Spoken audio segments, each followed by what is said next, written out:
Sa Hinatilan, Cebu, pinaniniwalaang nagmula si Blessed Pedro Calungsod, kaya naman labis na ikinatutuan ng kanyang mga kaanak doon ang nakataktang paghirang sa kanya bilang santo. Sa nalalapit niyang canonization sa October 21, ilang Pilipino ang magsasagawa ng pilgrimage sa Italy upang personal na masaksihan ang pagbasbas sa magiging ikalawang santo ng Pilipinas. Balitang hatid ni Tina Panganiban Perez. Malaking karangalan para sa mga kalungsod sa Cebu ang hiranging santo, ang isa nilang ninuno. Dito sa bayan ng Hinatilan, pinaniniwala ang ipinanganak at nanirahan si Blessed Pedro Calungsod hanggang siya'y 7 taong gulang. Narito rin ang ilan sa mga pinaniniwala ang kaanak ni Blessed Pedro Calungsod. Kaila ko ana, asa gaganay kung mag-rosaryo gana. Pahinungod niya. Namalipay kaya ko kung na mag-imbitan ko na yun, pabalo ko sa kuan.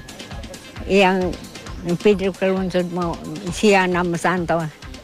Malipay ko kaya amo ko ng kadugo. Isang may sakit na napagaling dahil sa pagdarasal kay Blessed Pedro Calungsod ang naging susi ng napipintaong paghirang kay Calungsod bilang pangalawang Pilipinong santo. Hindi pa pinapangalanan kung sino ang debotong ito, pero maraming iba pa ang lumalapit na kay Blessed Pedro Calungsod para humingi ng milagro. Gaya ni Felicitas Castro na 9 na taong tiniis sa malabong paningin dahil sa blood clot sa mata na unti-unti na raw lumiliwanag. Nakadisplay naman sa restaurant ni Elvira Go ang iba't ibang imahen ni Blessed Pedro Calungsod mula sa mga estatwa hanggang sa mga litrato. We should be proud na nakaroon tayo ng pangalawang santo. Hindi lang siya katikista, misyonero pa at sakristan. And he died at the age of 17.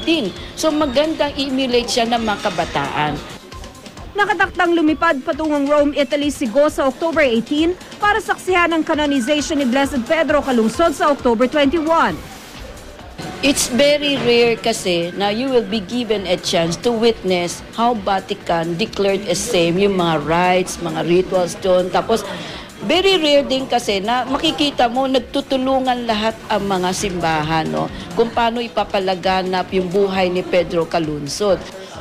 Isa lang si Go sa daan-daang Pilipinong magsasagawa ng pilgrimage sa Italy para masaksihan ang canonization ni Blessed Pedro Calungsod. Katunayan, ang travel agency na ito, halos 400 na mga pilgrim na dadalhin sa Italy. Kung susumahin daw, pupuno ang mga ito ng 11 bus. Ihamak na mas marami raw sa mga pilgrim na kanilang ipinadala noon sa Italy para sa beatification ni Pope John Paul II, nakatumbas lang daw ng 3 bus. For sure, kasi lahat, gustong pumunta, it's just once in a lifetime. This one is very unprecedented kasi we did not expect that we will have such a number of pilgrims to participate in the canonization. Pero ngayon pa lang, dapat daw maghanda ang mga pilgrim sa kakaibang hamon sa kanilang pangangatawan. Lalo pat madaling araw pa lang, kailangan ay bumabiyahe na sila patungong Vatican. They should keep in mind that they are fit to travel and they're willing to really endure standing for a long time at St. Peter's Square. Behave. On canonization, it's a different story. Kasi you have to wake up very, very early. Right now, we're given a reminder of the Secretariat na dapat 4:30 umalis na ng hotel. Pero para sa maraming deboto, madaling tiisin ang sakit ng katawan. Lalo pat kung ang kapalit nito ay isang kakaiba at marahil ay milagrosong karanasan.